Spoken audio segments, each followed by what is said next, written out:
My name is Leonardo da Vinci. You may be familiar with some of my works, but I am, above all, a man. Tonight I would like to tell you something simpler. Who I was, beyond the paintings and the gears. My life has been one of constant wonder. I observed the world with the curiosity of a child and the patience of a craftsman. Close your eyes, slow down your breathing, and let me take you on a journey through my life, among dreams, inventions, and silences filled with wonder. Welcome. Settle in, and let yourself drift into a journey through time, back to an age when art and science danced together in perfect harmony. Close your eyes and imagine the rolling hills of Tuscany, bathed in golden sunlight, where vineyards stretch toward distant horizons and ancient stone towers pierce the sky. It is here in this landscape of timeless beauty that our story begins, a story of a man whose curiosity knew no bounds, whose talents defied categorization, and whose legacy would echo through the centuries. Leonardo da Vinci. Even speaking his name conjures images of masterpieces, of enigmatic smiles and divine compositions, of flying machines sketched in fading ink, of anatomical drawings so precise they could grace a modern medical textbook. But who was this man really?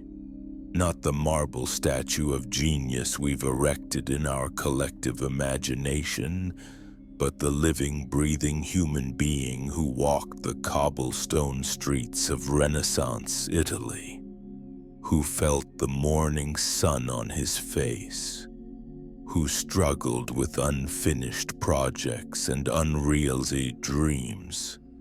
Tonight we will follow Leonardo through the winding paths of his extraordinary life, from his humble beginnings in a small Tuscan village to his final days in a French chateau, welcomed as the greatest mind of his age. We will walk beside him through the narrow streets of Florence, where the Renaissance was blooming like spring flowers after a long winter. We will stand in his workshop in Milan, surrounded by the smell of oil paint and the scratch of charcoal on paper.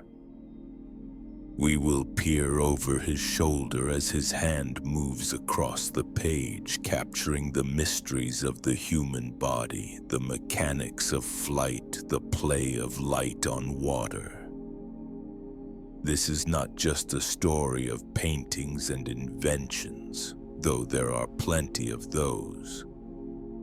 This is a story of insatiable curiosity, of a mind that refused to accept the boundaries others placed on knowledge. Leonardo believed that everything in the world was connected, that understanding required seeing, truly seeing, and that art and science were not separate pursuits but different paths toward the same truth. As you listen, let yourself sink deeper into comfort, allowing the rhythm of the words to carry you back 5 centuries, to a world of candlelight and craftsmanship, of patrons and apprentices, of discoveries and dreams. Each detail we explore, each moment we witness, brings us closer to understanding not just what Leonardo accomplished, but how he saw the world, how he thought, how he lived. The year is 1452, and in the small hillside town of Vinci, nestled in the Tuscan countryside about 18 miles west of Florence, a child is being born. It is April 15th, a Saturday evening, and the birth takes place in a modest house in the hamlet of Anciano. The child's grandfather, Antonio, will carefully record the event in the family's book of remembrances, noting that the baby arrived at the 3rd hour of the night, which in our modern reckoning would be about 9:40 in the evening. The child is named Leonardo, though he will carry no surname in the way we understand it today. He is Leonardo, son of Ser Piero from Vinci. Leonardo di Ser Piero da Vinci. His father, Ser Piero, is a respected notary in the Florentine community, a man of position and reputation. His mother, Caterina, is a young peasant woman, perhaps an orphan herself, about whom history tells us frustratingly little. The relationship between Ser Piero and Caterina was brief, occurring while Ser Piero was betrothed to another woman, and their son Leonardo would be born out of wedlock, a detail that would shape certain aspects of his life in subtle but significant ways. In the rigid social hierarchies of 15th century Italy, illegitimacy mattered. It meant Leonardo could not follow his father into the notary profession, could not inherit certain privileges and positions. But it also meant something else, something that perhaps in its own way was fortunate. It meant he received a more basic, informal education than he might have otherwise.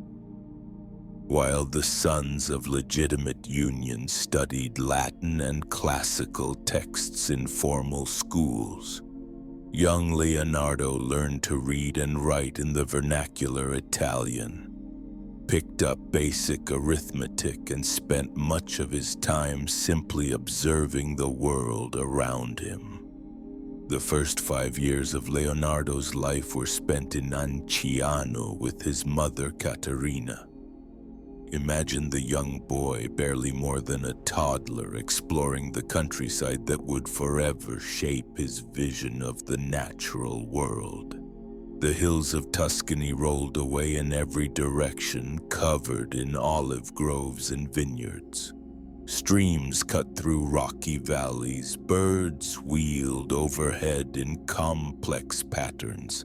The geology of the landscape, the way water moved over stone, the structure of plants, the anatomy of animals, all of it was there before his eyes, a vast open book waiting to be read. Shortly after Leonardo turned 5, his mother married a local artisan, a man from the nearby village with whom she would have more children. Leonardo was taken to live in the household of his father, his paternal grandfather Antonio, and his uncle Francesco in Vinci proper. His father had married by this time as well to a young woman named Albiera, just 16 years old, who showed affection toward the boy.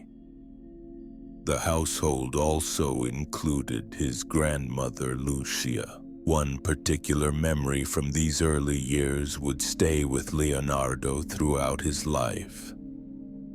He recalled an incident when a kite, a bird of prey, descended from the sky and hovered over his cradle, its tail feathers brushing against his infant face. Whether this actually happened or was a dream, or perhaps a later embellishment of childhood memory, Leonardo regarded it as an omen, a sign of his destiny to explore the mysteries of flight. This image of the bird, this feeling of connection to the world above, would manifest decades later in his obsessive studies of how birds fly and his designs for machines that might allow humans to soar through the air. Another memory involved a cave in the mountains. The young Leonardo, perhaps 8 or 9 years old, had been exploring the hills when he came upon a dark opening in the rock face. He stood at the entrance, caught between two powerful impulses. Terror gripped him, fear of what great monster might lurk in those depths. But curiosity pulled him forward, an overwhelming need to know what lay hidden in the darkness. This tension between fear and curiosity, between caution and the irresistible drive to understand, would characterize Leonardo's approach to knowledge throughout his life. As Leonardo grew older, his artistic talent became increasingly apparent. The boy was always drawing, always sketching the world around him. His father, Ser Piero, began to notice this gift. Though Leonardo's illegitimacy prevented certain career paths, his father still had connections, still had the ability to secure opportunities. And in Florence, the great city nearby where Ser Piero maintained his notarial practice, the arts were flourishing. The Renaissance, that great rebirth of classical learning and artistic expression, was in full bloom. Around 1467, when Leonardo was about 14 or 15 years old, Ser Piero made a decision that would change everything. He gathered some of his son's drawings and took them to show to a master artist he knew. A man whose workshop stood near Ser Piero's office in Florence. The artist's name was Andrea di Cione, though he was known to everyone as Verrocchio, and his bottega, his workshop, was considered one of the finest in all of Florence. Verrocchio examined the drawings the notary had brought. Whatever he saw in those youthful sketches impressed him sufficiently that he agreed to take Leonardo on as an apprentice. And so the boy from Vinci, the illegitimate son who would never be a notary or a lawyer, who had received only the most basic formal education, entered a world that would unlock his extraordinary potential. The workshop of Andrea del Verrocchio was more than just a place where art was made. It was a complete education in the culture and craft of the Renaissance. Verrocchio himself had trained under the great sculptor Donatello, and he served as the official sculptor to the ruling Medici family. But his skills extended far beyond sculpture. He was a painter, a goldsmith, an expert in metalworking and casting. His workshop produced everything from delicate jewelry to massive bronze sculptures, from intimate portraits to elaborate festival decorations. When Leonardo first entered the workshop in his mid-teens, he would have started, as all apprentices did, with the most menial tasks. Imagine the young man, tall and unusually handsome according to those who knew him, with perhaps those piercing eyes that would later be so famous. Sweeping floors, cleaning brushes, running errands. Apprentices were essentially servants at first, learning discipline and patience before they could be trusted with anything more significant. But gradually, as months passed into years, Leonardo's responsibilities grew. He learned to grind pigments, those precious colored powders that would become paint. Each color required different minerals or plants, ground to exactly the right consistency. too coarse and the paint would be gritty, too fine and it might not bind properly. He learned to prepare canvases, stretching linen over wooden frames, applying layers of gesso to create the perfect surface for paint. He learned to mix binding agents, to understand how egg tempera differed from oil paint, how each medium had its own properties and possibilities. The workshop hummed with activity and conversation. Verrocchio's bottega attracted some of the finest young talents in Florence. Working alongside Leonardo were other apprentices who would themselves become famous.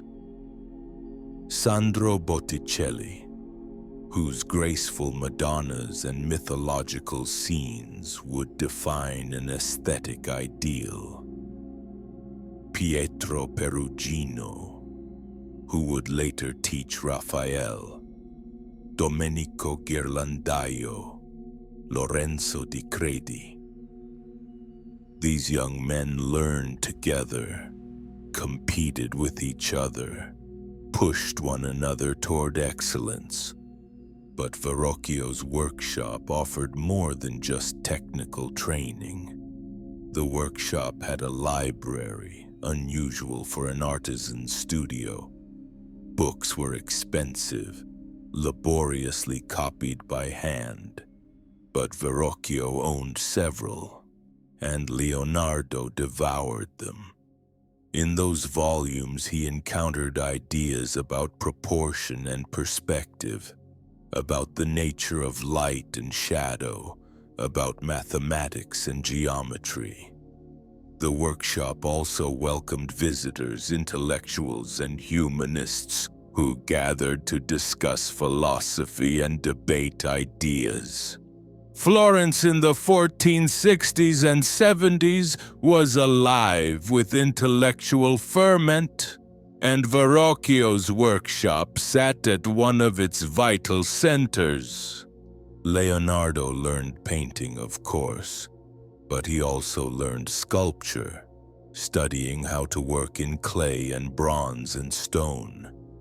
He learned the chemistry of materials, understanding which metals could be cast and at what temperatures, how different clays behaved when fired. He learned mechanics and engineering, for the workshop had to design and build its own equipment, construct scaffolding for large projects, devise systems for hoisting heavy sculptures into place. Every skill that the Renaissance workshop required, Leonardo absorbed, and he learned to see. This perhaps was the most important lesson of all. Verrocchio taught his apprentices to observe with incredible precision. To paint a hand convincingly, you had to understand how the bones and muscles beneath the skin created that shape. To depict fabric draping over a form, you had to comprehend how weight and gravity affected textile, how different materials fell in different ways. Leonardo developed what would become his lifelong principle, saper vedere, knowing how to see. Sight, he believed, was humanity's highest sense, because it alone conveyed the facts of experience immediately, correctly, and with certainty.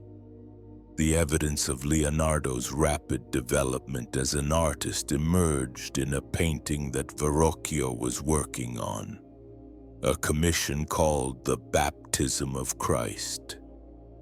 This large panel showed John the Baptist baptizing Jesus in the River Jordan, with angels attending and a landscape stretching behind them.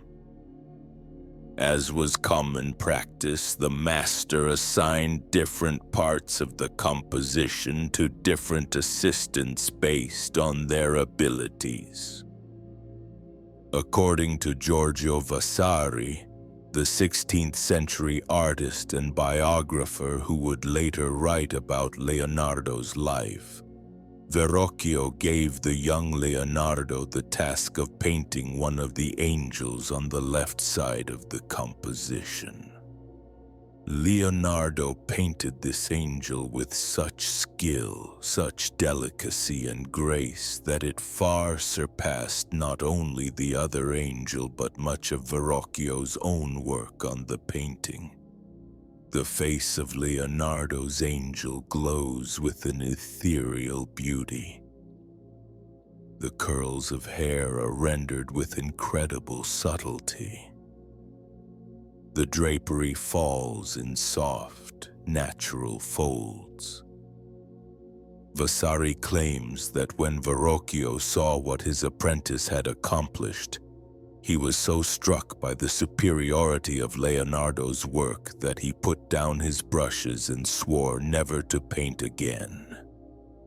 Whether this dramatic story is entirely true or somewhat embellished, Verrocchio did indeed begin focusing almost exclusively on sculpture after this period, leaving most of the workshop's painting commissions to Leonardo and the other apprentices. The angel Leonardo painted in the baptism of Christ still radiates that special quality that would mark all his work, a combination of technical mastery and something deeper, something almost indefinable, a living quality that seems to transcend the static medium of paint on panel. By 1472, when Leonardo was 20 years old, he had qualified as a master in the Guild of St. Luke, the Association of Artists and Doctors of Medicine. This was a significant achievement. It meant he could now legally take commissions on his own, set up his own workshop, train his own apprentices. But Leonardo's attachment to Verrocchio and his workshop remained strong. He continued to collaborate with his master for several more years, not yet ready to strike out completely on his own. One of Leonardo's earliest known dated works comes from this period.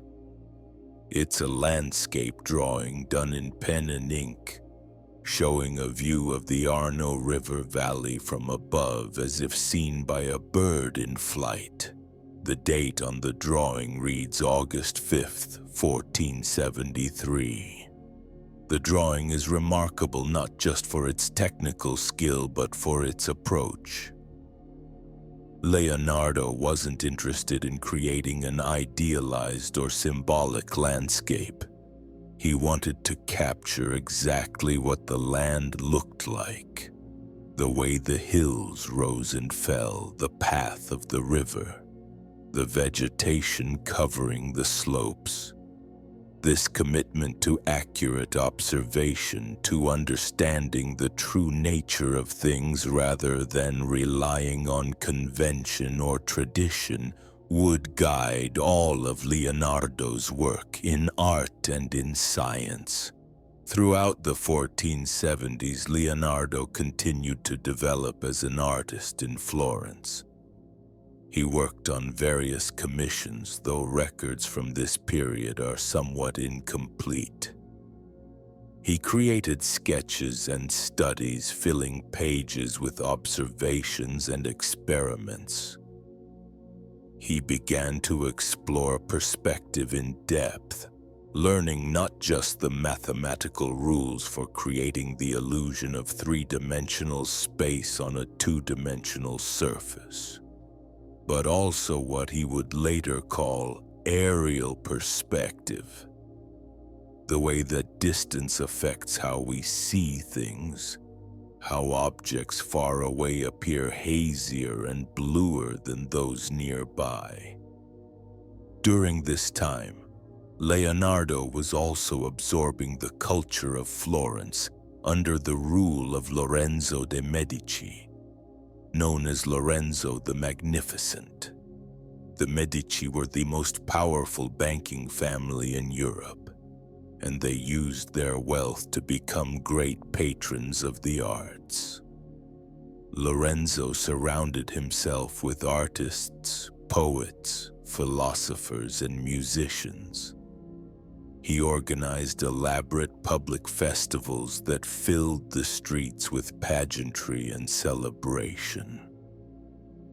The Florence Academy, or more properly the Platonic Academy of Florence, was a gathering of intellectuals who met to discuss philosophy, particularly the works of Plato and other ancient Greek thinkers.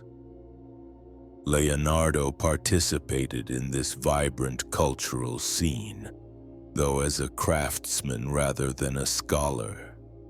He never received the formal humanist education in Latin and Greek that would have granted him entry to the highest intellectual circles. This was partly due to his illegitimacy and partly to the practical focus of his workshop training.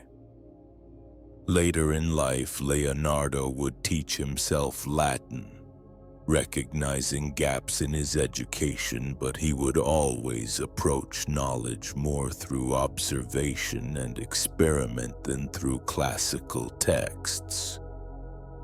The Florence years also saw Leonardo creating one of his first complete works, a painting known as the Annunciation. This panel shows the angel Gabriel appearing to the Virgin Mary to announce that she will bear the Son of God. The composition places Mary on the right, seated at a reading desk before a Renaissance building, while the angel kneels on the left in a garden, filled with carefully observed flowers and grasses. In the background, a landscape stretches away toward distant mountains, demonstrating Leonardo's interest in aerial perspective. The painting shows both Leonardo's emerging brilliance and his youth. Some elements are remarkably sophisticated. The angel's wings are based on careful study of actual bird wings, not the conventional decorative wings of earlier art. The way light falls across the scene shows subtle understanding of illumination. The landscape demonstrates his growing skill in creating atmospheric depth, but other aspects reveal a young artist still learning his craft. The perspective on Mary's reading desk isn't quite right, and her arm appears unnaturally long. These small imperfections remind us that even genius must develop through practice and time. As the 1470s drew to a close, Leonardo began to chafe at the limitations of his situation in Florence. He was now in his late 20s, recognized as a skilled artist, but still working in the shadow of more established masters. Competition for commissions was fierce. The city was filled with talented painters, and Leonardo was always a slow worker, meticulous to a fault, prone to endless revisions and refinements that frustrated patrons who wanted their commissions completed. He did receive some notable commissions. In 1478, the Signoria of Florence commissioned him to paint an altarpiece for the chapel of San Bernardo in the Palazzo Vecchio. But this work was never completed. In 1481, he began work on another important commission, an adoration of the Magi for the monastery of San Donato e Scopeto. This painting, had it been finished, would have been remarkable. Even in its incomplete state, we can see Leonardo's innovative approach to composition, with figures arranged in a complex, dynamic grouping, quite different from the static arrangements typical of earlier paintings. But this too remained unfinished. Why did Leonardo leave so many works incomplete? Partly it was the nature of his mind. He became fascinated by problems, by technical challenges, by new ideas and possibilities. The actual execution, the laborious process of finishing a painting, often interested him less than the initial conception and experimentation. He was, as he himself would later write, drawn to study the phenomena of life, to understand how things worked, and this scientific curiosity sometimes overshadowed his artistic production. But there was another factor. Leonardo was ambitious. He wanted opportunities commensurate with his abilities. And in Florence, despite his skills, he remained one talented artist among many. So when an opportunity arose in another city, a chance to work for a patron who would give him greater resources and freedom, Leonardo seized it. The opportunity came from Milan, a major city in northern Italy ruled by Ludovico Sforza, known as Il Moro, the Moor, because of his dark complexion. Ludovico was not quite yet the official duke. He served as regent for his young nephew Gian Galeazzo, but everyone understood that Ludovico held the real power. And Ludovico was determined to make Milan a center of culture and learning to rival Florence. According to tradition, around 1482, Lorenzo de' Medici sent Leonardo to Milan as something of a diplomatic gift, bearing a silver lyre that Leonardo had crafted himself in the shape of a horse's head. Leonardo was an accomplished musician, and this gift would introduce him to Ludovico's court. But Leonardo also wrote a letter to Ludovico, a remarkable document that reveals much about his ambitions and his understanding of how to present himself. In this letter, Leonardo spends most of the text describing his skills in military engineering. He claims he can design portable bridges for armies to cross rivers, can create siege weapons, can devise mortars and other implements of war, can design fortifications, can even construct covered vehicles that could carry soldiers safely through enemy lines. These last are essentially designs for early tanks. Only at the very end of the letter does Leonardo mention, almost as an afterthought, that he can also paint and sculpt. This emphasis on military and civil engineering was calculated. Ludovico, like any Renaissance prince, was always concerned with military power and defensive capabilities. Leonardo understood that securing a position at court required demonstrating utility beyond mere artistic talent. And indeed, Leonardo did possess genuine engineering knowledge, acquired both through his workshop training and through his own relentless observation and study. Whether it was the letter or the lyre or both, Leonardo successfully entered Ludovico's service in 1482. leaving Florence and the unfinished adoration of the Magi behind. He was 30 years old, and the next 17 years he would spend in Milan would represent one of the most productive periods of his life. Milan in the 1480s and 90s was a city of ambition and splendor.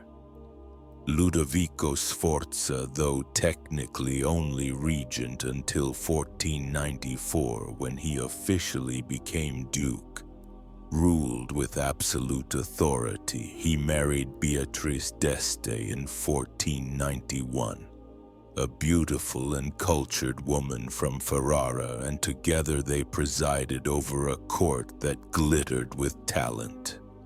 The architect Donato Bramante worked in Milan during this period. Poets and musicians gathered at the palace. Ludovico spent lavishly on building projects, on festivals and celebrations, on everything that would display the magnificence of Milanese power and culture. Leonardo thrived in this environment. He was given a workshop, a salary, and assistance. Students and apprentices flocked to study with him. Among them was a particularly beautiful but troublesome youth named Gian Giacomo Caprotti, whom Leonardo nicknamed Salai, meaning little devil. Despite his mischievous nature, Salai remained with Leonardo for decades, more than just a student, and Leonardo painted him repeatedly. Leonardo's duties at court were varied and demanding. He designed elaborate festival decorations and pageants. He was asked to create costumes and stage machinery for theatrical performances. He painted portraits of court members. He consulted on architectural projects. He worked as a military engineer, though primarily on defensive fortifications rather than the offensive weapons he had emphasized in his letter. He studied urban planning, sketching ideas for idealized cities with separate levels for pedestrians and vehicles, with proper sanitation systems, with canals for transportation. But beyond these assigned duties, Leonardo pursued his own studies with increasing intensity. It was during the Milan years that he truly developed his habit of keeping notebooks, filling page after page with observations, sketches, calculations, and theories. He investigated hydraulics, studying how water flowed through channels and how it could be controlled for irrigation and navigation. He explored geometry and mathematics, grappling with problems of proportion and transformation. He began his serious study of human anatomy. The notebooks Leonardo kept during these years reveal a mind of extraordinary range and energy. On a single page, you might find a sketch for a mechanical device next to observations about the flight of birds, next to calculations for a building project, next to a detailed drawing of a human skull. His handwriting was distinctive, flowing from right to left in mirror script, readable only when held up to a mirror or by someone who had trained to read backwards. Whether he did this for secrecy or simply because he was left-handed and found it more natural remains a matter of debate. One of Leonardo's most ambitious projects during the Milan period was an enormous equestrian statue honoring Ludovico's father, Francesco Sforza. Leonardo planned a bronze horse that would stand over 23 feet high. the largest bronze horse ever cast. He spent years on this project, creating detailed drawings and calculations, building a full-sized clay model. The Gran Cavallo became famous even before it was cast. People came to see this marvel of sculpture still in clay. But the bronze horse was never cast. 70 tons of bronze had been set aside for the project, but in 1494, as French armies threatened Milan, Ludovico ordered the bronze to be used for making cannons instead. The clay model stood in Leonardo's workshop, incomplete. Years later, when French forces occupied Milan, soldiers would use it for target practice, destroying it. The great horse remained one of Leonardo's most painful unfinished works. Yet if the bronze horse never came to be, other works from the Milan period did reach completion, most notably a painting that would become one of the most famous images in all of art, The Last Supper. The commission came from Ludovico himself. In the refectory of the Dominican monastery of Santa Maria delle Grazie, Ludovico wanted a mural depicting the Last Supper, the final meal Jesus shared with his disciples before his arrest and crucifixion. This was a traditional subject for refectory walls, reminding the monks of their spiritual connections as they took their own meal. Leonardo began work on the Last Supper around 1495, though the exact date remains uncertain. The wall painting measures 15 feet tall and nearly 29 feet wide, covering the entire end wall of the refectory dining hall. The scale alone was daunting, but Leonardo's ambitions for the work went far beyond size. Traditional depictions of the Last Supper arranged the figures in a static line, often with Judas, the betrayer, isolated on one side of the table. Leonardo envisioned something far more dramatic. He wanted to capture a specific moment in the narrative, the instant when Jesus announces, "One of you will betray me." The disciples react with shock, confusion, horror, asking each other and Christ himself whether they could possibly be the betrayer. Leonardo saw this as an opportunity to explore human emotion and character through gesture, expression, and body language. The composition Leonardo created is masterfully structured. Jesus sits at the center, his head framed by a window showing the landscape beyond, creating a kind of natural halo. The disciples are arranged in 4 groups of 3 on either side of Christ.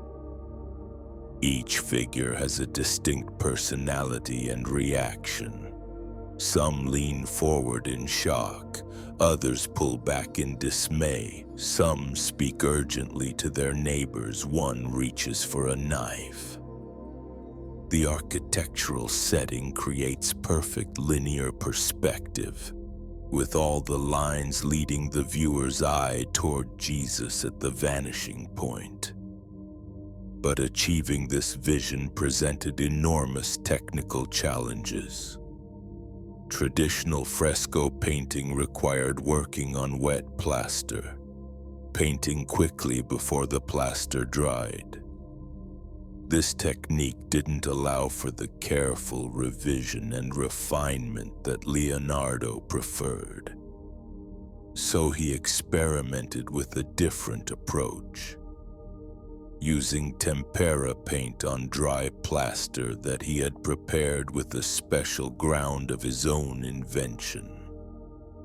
This experimental technique would ultimately prove disastrous for the painting's preservation, but it allowed Leonardo to work at his own pace. He would spend days simply staring at the painting, considering, revising in his mind. The prior of the monastery complained to Ludovico that Leonardo wasn't working, that he spent more time contemplating than painting. Leonardo replied that he was still searching for the perfect face for Judas, and if he couldn't find a suitable model, he would use the face of the complaining prior. The Duke apparently found this amusing enough that he stopped pressuring Leonardo about the pace of work. Leonardo worked on the Last Supper from approximately 1495 to 1498. Though the process was intermittent, interrupted by his other duties and projects. When it was finally revealed, it caused a sensation. Here was drama and emotion on a scale never before achieved in painting. Each figure seemed alive, seemed to be in the middle of speaking, gesturing, reacting. The composition was both monumental and intimate, grand yet human. Unfortunately, Leonardo's experimental painting technique began to fail almost immediately. By the early 1500s, less than 20 years after completion, the paint was already starting to flake and deteriorate. Over the centuries, the Last Supper would be damaged by humidity, by well-intentioned but destructive restoration attempts, by the door that was cut through the wall in 1652, removing Christ's feet, by the Allied bombing during World War II that destroyed much of the refectory, leaving the wall with the Last Supper miraculously standing amid the rubble. Today, after extensive modern restoration, we can still see the power of Leonardo's vision, though much of the original paint is gone. The most recent restoration, completed in 1999, removed centuries of overpainting and grime, revealing colors brighter than had been seen in hundreds of years. But it also revealed how little of Leonardo's actual brushwork remains. The painting we see today is as much a ghost as a reality, yet the composition, the arrangement of the figures, the drama of the moment still resonates with viewers who make pilgrimage to Santa Maria delle Grazie in Milan. Alongside his work on the Last Supper and his other court duties, Leonardo was pursuing increasingly systematic studies of the natural world. The notebooks he filled during the Milan years show a mind determined to understand the fundamental principles governing nature. He began making detailed studies of human anatomy, initially to better understand the forms he needed to paint. But this practical purpose quickly expanded into genuine scientific investigation. Leonardo sought to comprehend not just what the human body looked like, but how it functioned, how all the parts worked together to create movement and life. In the 1480s, Leonardo began performing dissections. The practice was not illegal, though it was not common either. Bodies for dissection came from hospitals, usually unclaimed corpses of the poor, or sometimes executed criminals. Leonardo worked primarily in the basement of the Hospital of Santa Maria Nuova in Florence, when he could access it, and later in other cities. The dissections were grim work. There was no refrigeration, no embalming.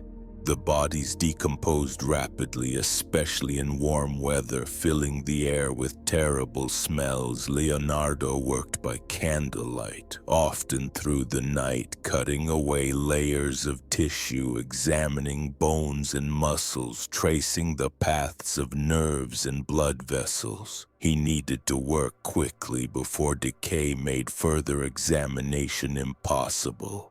His own hands cut through flesh, separated organs, revealed the hidden architecture of the human form, and he drew what he saw with painstaking accuracy.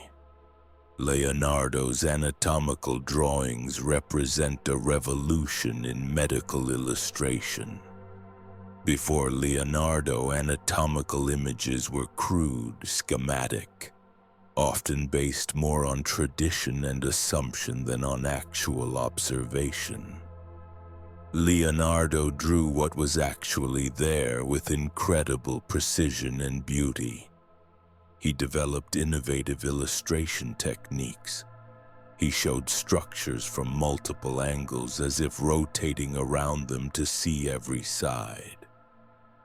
He drew exploded views separating different layers to show how they related to one another. He made cross-sections, cutting through structures to reveal their internal organization.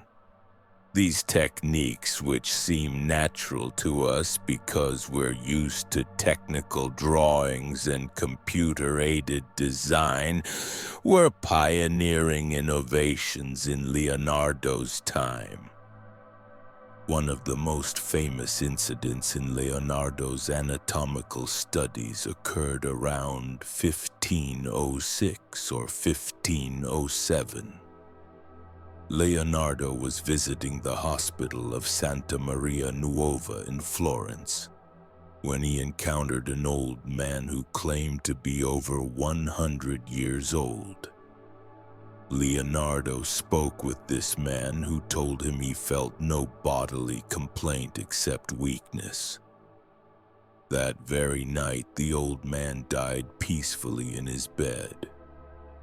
Leonardo immediately arranged to perform an autopsy, seeking to understand what had caused such a gentle death.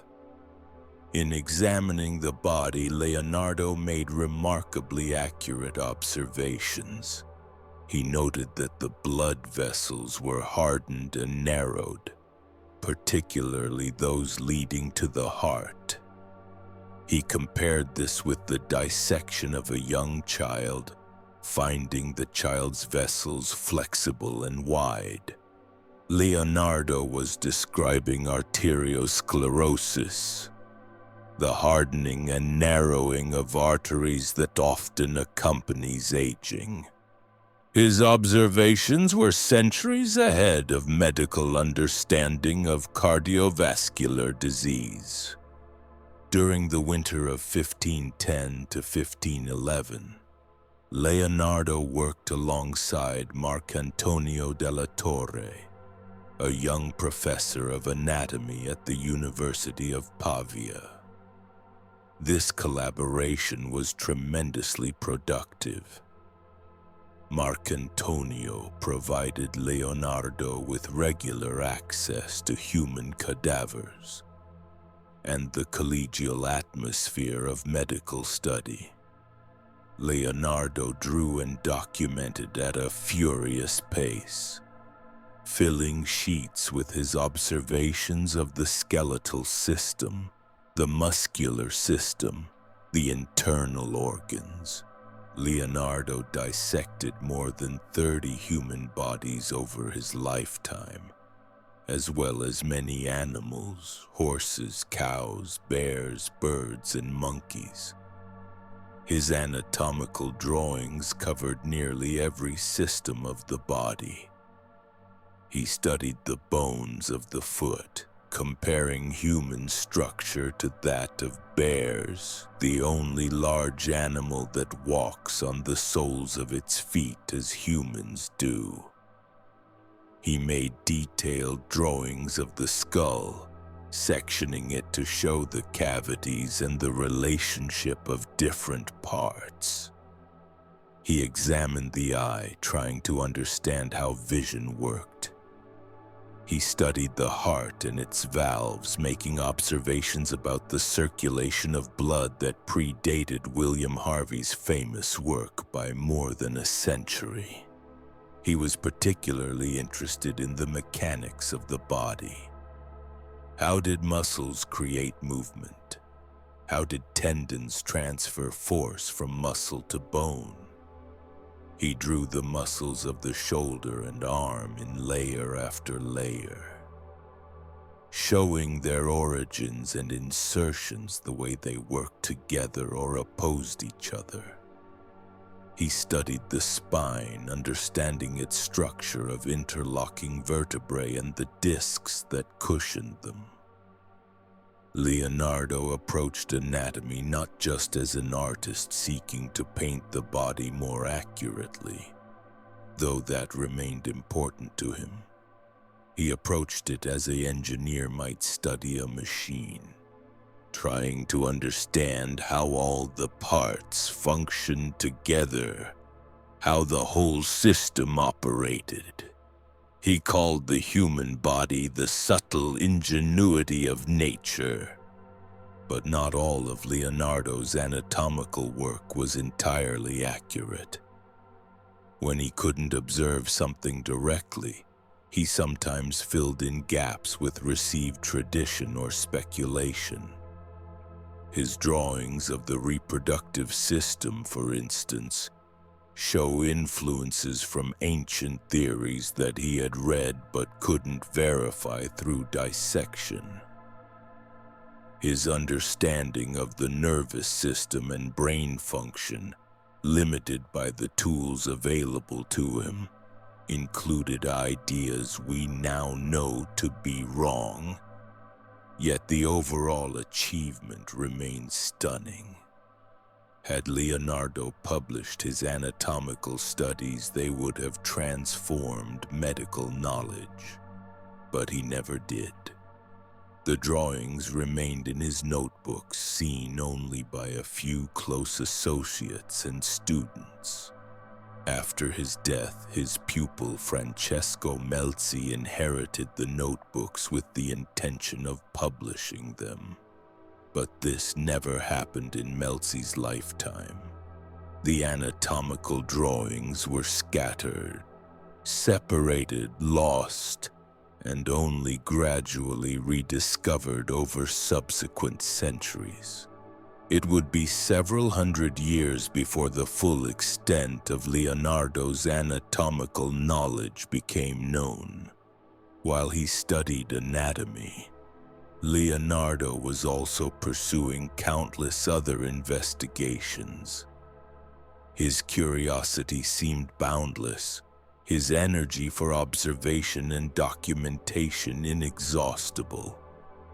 He studied birds and their flight with obsessive attention, filling notebooks with sketches of wings in different positions, with calculations about wing area and body weight, with observations about how birds bank and turn, how they launch themselves into the air and land. This study of natural flight led Leonardo to imagine machines that might allow humans to fly. He sketched numerous flying machine designs. Some had wings that could be flapped by human power, operated through systems of levers and pulleys. Others were more like gliders with fixed wings designed to catch and ride air currents. One design, the aerial screw, consisted of a spiral blade that would be rotated rapidly, pushing air downward and, in theory, lifting the craft upward. This concept bears a striking resemblance to modern helicopters. Leonardo also sketched a design for a parachute, a pyramid of linen stretched over a wooden frame. In his notebooks, he wrote that with such a device, a man could jump from any great height without injury. In the year 2000, a brave individual actually built Leonardo's parachute design using only materials available in the Renaissance, and successfully jumped from a hot air balloon at 10,000 feet. The parachute worked, vindicating Leonardo's 500-year-old calculations, though the modern parachutist did switch to a conventional modern parachute before landing, as Leonardo's design descended very rapidly. He designed war machines, siege engines, giant crossbows, a steam cannon, covered vehicles with wheels and sloping armor that could break through enemy lines. These are Leonardo's designs for what we would call tanks.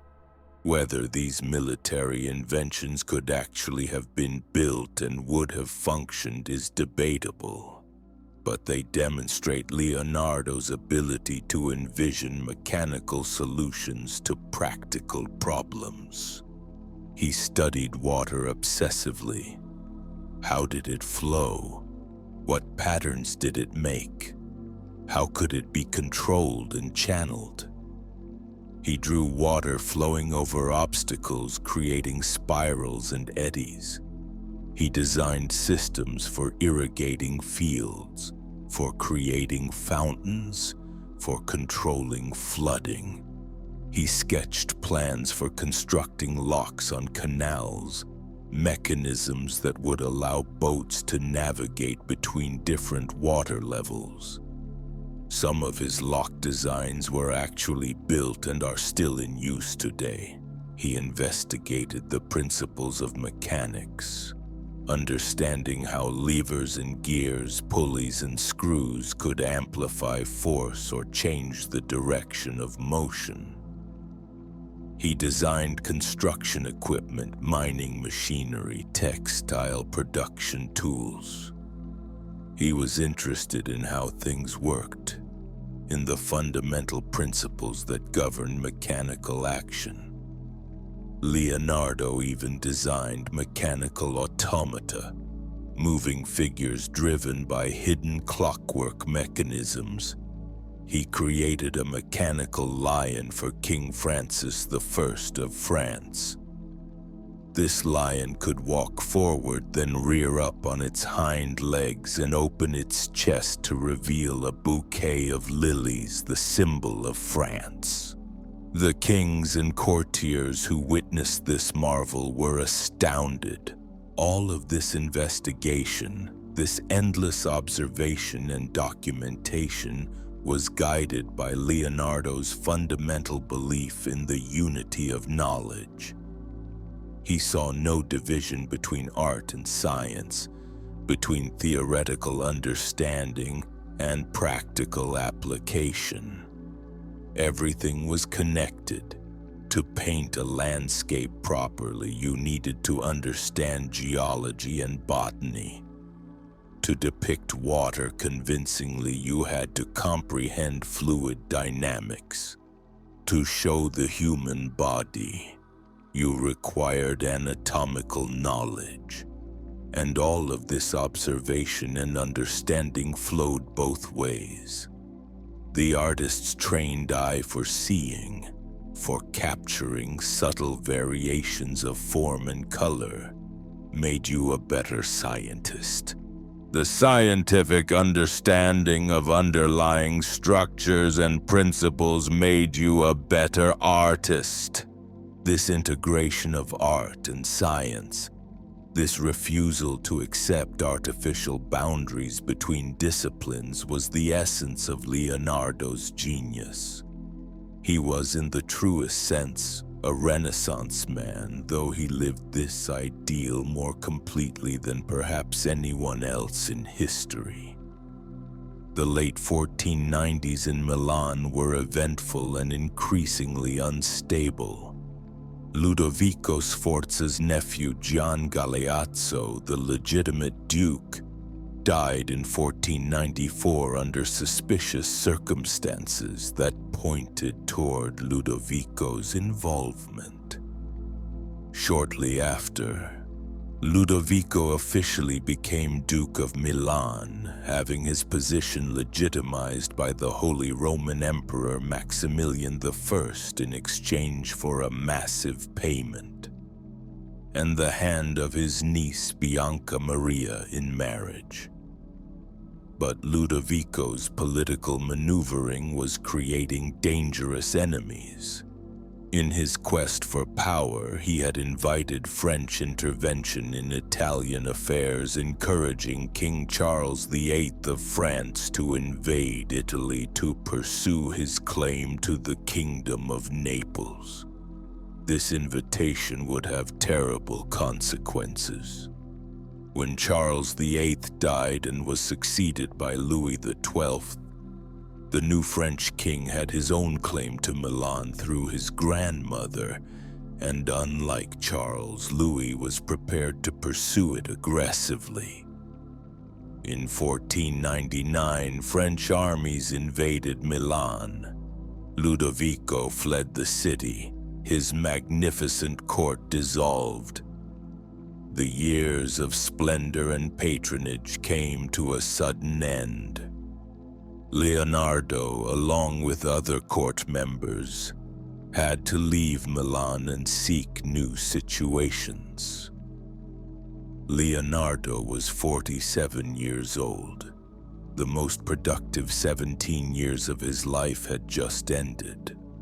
Ahead of him lay 2 more decades, years that would be more unsettled, more peripatetic, but that would also see the creation of his most famous painting and the deepening of his scientific investigations. Leonardo spent the next few years moving between different cities. He traveled briefly to Mantua, where Isabella d'Este, one of the great art patrons of the Renaissance, pressed him to paint her portrait. He created a drawing but never completed a painting, to Isabella's lasting frustration. He went to Venice, where he was consulted about defending the city against Turkish naval power. He returned to Florence, which he had left nearly 2 decades earlier. Florence had changed since Leonardo's youth. The Medici had been temporarily expelled in 1494. The city had survived the influence of the preacher Girolamo Savonarola, who briefly turned Florence into a theocratic state before being executed as a heretic. The Republic had been restored, and the city was commissioning works of art to celebrate civic virtue and Republican values. Leonardo received several commissions during his time back in Florence. One of the most important was for a large battle scene to be painted in the Grand Council Hall of the Palazzo Vecchio. The subject was the Battle of Anghiari, a Florentine victory from 1440. Leonardo created extensive preparatory drawings and even began painting on the wall. But once again, technical problems frustrated him. The paint wouldn't dry properly, colors ran. Eventually, the project was abandoned, though the preparatory drawings influenced generations of artists who studied them. During this Florentine period, Leonardo also worked on paintings for private patrons. One commission would become the most famous painting in the world, though it would never be delivered to the person who commissioned it. Sometime around 1503, Leonardo began work on a portrait of Lisa Gherardini, the wife of a wealthy Florentine silk merchant named Francesco del Giocondo. It was not an unusual commission. Wealthy families often commissioned portraits of themselves and their family members. But what Leonardo created transcended the conventional bounds of Renaissance portraiture. The painting shows Lisa seated in a three-quarter view, her body turned to one side but her face looking directly out at the viewer.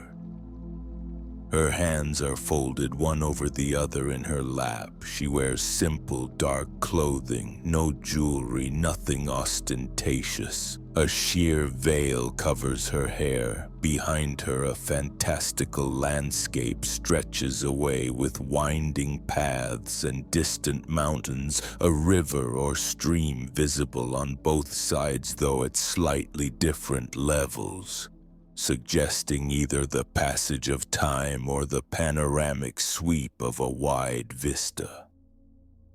But it is Lisa's face that captures attention. She regards the viewer with an expression of extraordinary subtlety. There's the suggestion of a smile, or perhaps the beginning of a smile, or maybe just the aftermath of a smile now fading. Her eyes seem to follow you as you move, seem to see you and know you.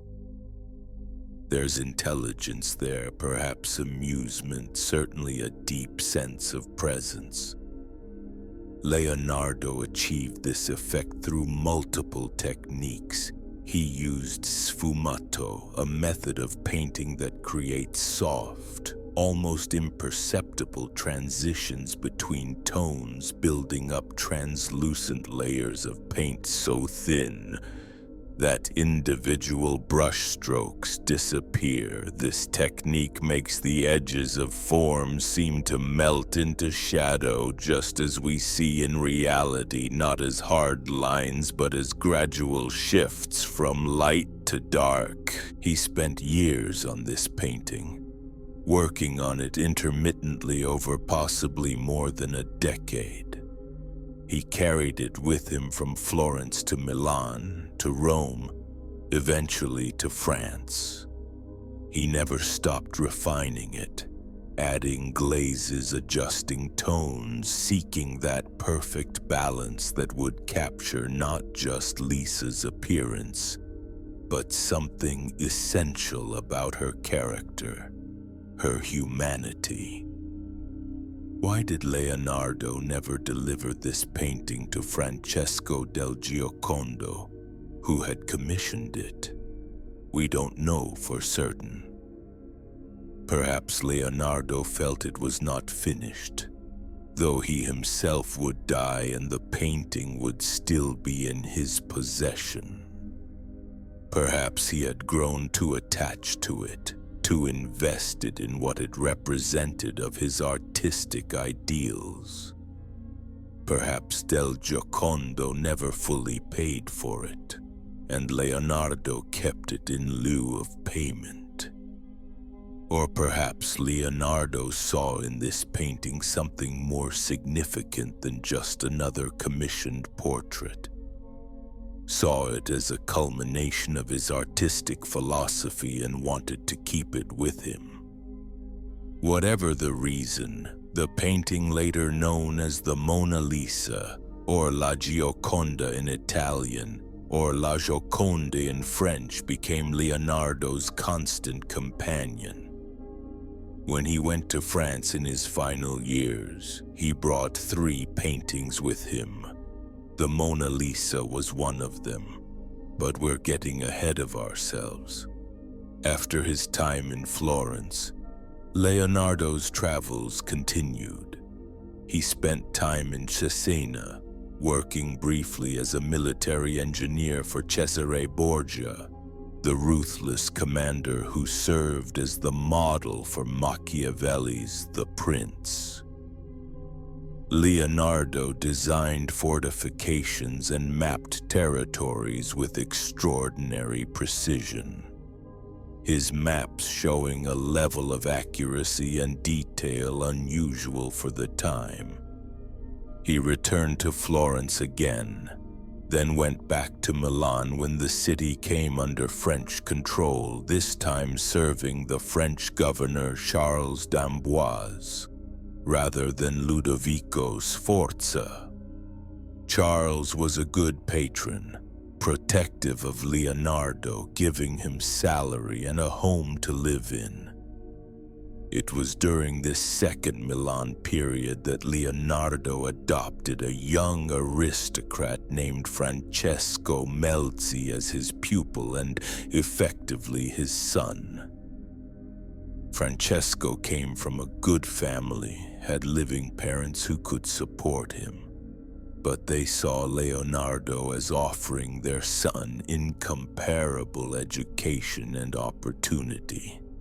Francesco, who was about 14 when he entered Leonardo's household, would remain with him for the rest of his life, devoted and loyal, eventually becoming the heir to Leonardo's notebooks and artistic estate. In 1513, Leonardo went to Rome, where Pope Leo X, a son of Lorenzo de' Medici, welcomed him to the Vatican. Leonardo was 61 years old by this time, and he spent his time there primarily on small projects and experiments. He was living in a different artistic world now. Raphael and Michelangelo dominated the scene, both younger than Leonardo, both at the height of their powers. Leonardo's style, the style of the early Renaissance, was being superseded by the grander, more dramatic approach of the High Renaissance and early Baroque. In Rome, Leonardo ran into trouble. He was accused of improper conduct, possibly of witchcraft or desecration, charges that may have stemmed from his anatomical work. The Pope, while not hostile, forbade him from continuing human dissection. Leonardo's scientific studies in anatomy, which had been so productive in earlier years, effectively ended. The years in Rome were not particularly happy for Leonardo. He was respected but somewhat peripheral to the main currents of artistic activity. He worked on various projects that came to little. He was aging, his health declining.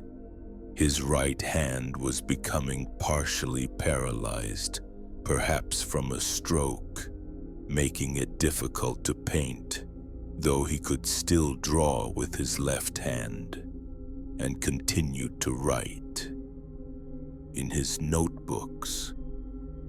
And then in 1516 came a new opportunity, an invitation from the young King of France, Francis I. Francis had become king in 1515 at the age of 20. He was energetic, ambitious, cultured, and absolutely enamored with Italian Renaissance art and culture.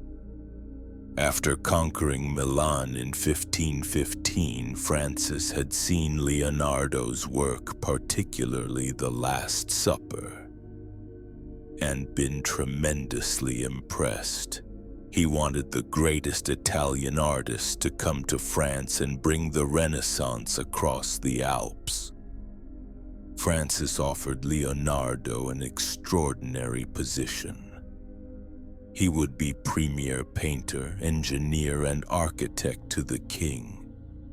he would receive a generous annual pension of 1,000 gold écus, a substantial fortune. He would be given a manor house to live in, the Château du Clos-Lucé near Amboise in the Loire Valley, connected by an underground passage to the royal chateau where Francis often stayed. Most importantly, Francis offered something perhaps even more valuable than money: complete freedom. Leonardo could work on whatever interested him, could study and experiment, could teach and advise, without the pressure of delivering specific commissions. For Leonardo, now 64 years old, partially paralyzed, this offer was irresistible. In late 1516 or early 1517, he left Italy for France, traveling over the Alps in winter. A difficult journey for a man his age in declining health. With him went Francesco Melzi, his faithful companion, and Salai, his longtime servant and model. He also brought 3 paintings: Saint John the Baptist, the Virgin and Child with Saint Anne, and the Mona Lisa. Leonardo would never return to Italy. The last 3 years of his life would be spent in France, in the comfortable manor house at Clos-Lucé, honored and respected by the young king who visited him frequently. The relationship between Leonardo and Francis appears to have been warm and genuine. Francis called Leonardo his father, and Leonardo seems to have filled something of a paternal role for the young monarch. They would talk late into the night about art, architecture, philosophy, engineering, anything and everything. Francis, despite being less than 40 years younger than Leonardo, showed deep respect for the old master's knowledge and experience. Leonardo's days at Clos-Lucé followed a gentle rhythm. His painting had largely ended, his paralyzed right hand making the fine control necessary for painting impossible, though he could still supervise students and make drawings with his left hand. He organized his notebooks, perhaps hoping they might be published.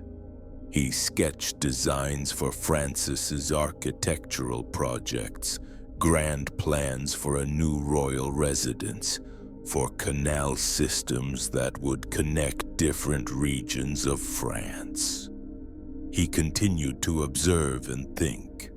One of his last notebook entries discusses the moon, speculating about why it shouldn't. Another makes observations about the flow of water.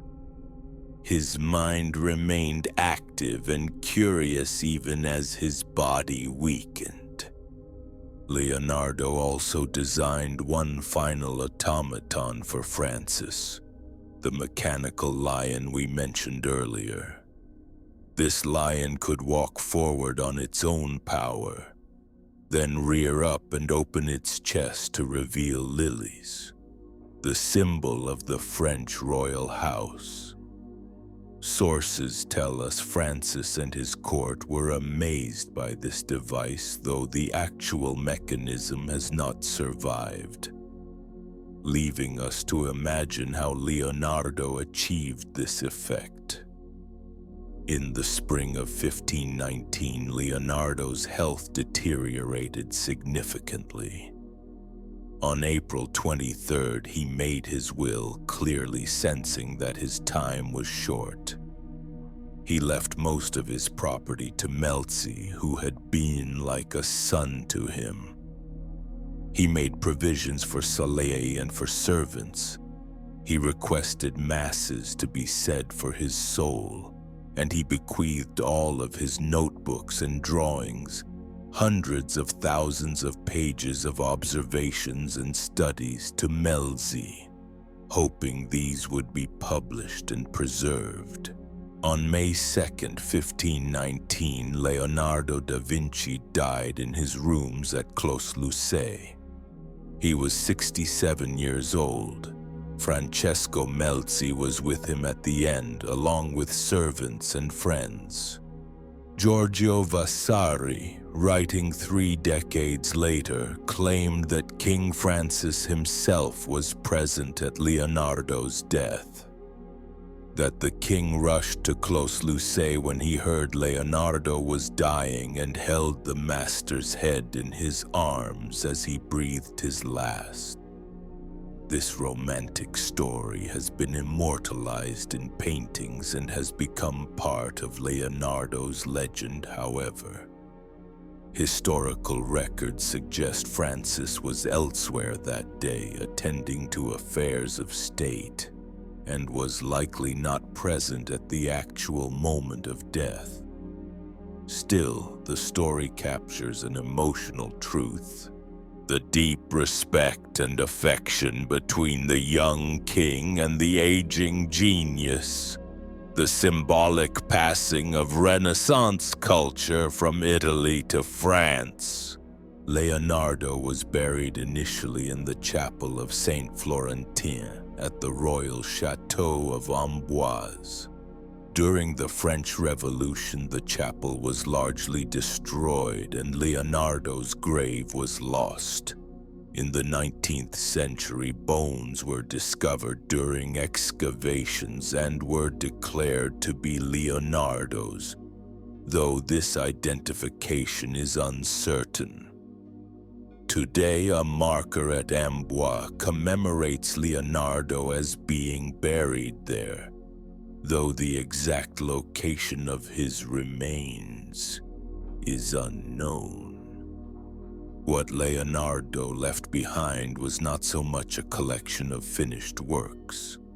There are fewer than 20 paintings definitively attributed to him, and many of those are damaged or incomplete, but rather a vast legacy of ideas, observations, and possibilities.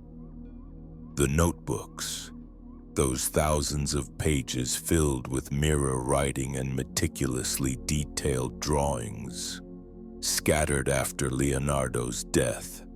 Francesco Melzi kept them initially, trying to organize them, compiling selections into a treatise on painting, but unable to manage the overwhelming task of publishing everything.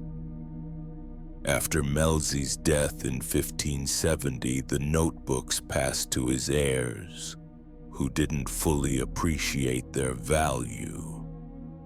Pages were given away, stolen, separated, sold. They ended up in different collections across Europe. Some notebooks remained bound together. The Codex Atlanticus, the largest collection, contains more than 1,000 pages and is housed in Milan. The Codex Leicester, bought by Bill Gates in 1994 for $30 million, contains studies about water, fossils, and the moon. Several smaller notebooks are in the Victoria and Albert Museum in the Institut de France, in the Royal Library at Windsor Castle, and in other collections around the world.